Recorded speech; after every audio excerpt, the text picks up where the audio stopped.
Updi ang inyo pagpanyaga sa Domingo sang concert-level performance sang AOS Barkada sa hashtag AOS for the Saya upod Sunday Julian San Jose, Raver Cruz, Ken Chan, Gabby Garcia, kag madamo pa.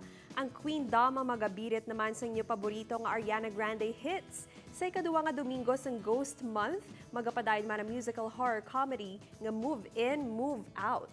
Samtang may back-to-back celebrations man Sunday Sanya Lopez kag Mark Bautista. Sunday kay Lynn Alcantara, Mavi Legaspi kag Julie Ana maga-share naman sang paborito sa music lovers pinaagi sa Spotify. Iga pasalida naman ang girl power sa P-pop power upod sang G22 kag mga bida sang upcoming drama series nga What We Could Be. Bantayan man ang sambuwa sang fourth impact kag impacta sa divas kag preparahan ang back to school upod sa Barkada Gang. It's all out hashtag AOS for the Saya sininga Domingo. Magtutok sa All Out Sundays alas 12 sa udto sa Domingo diri lang sa GMA.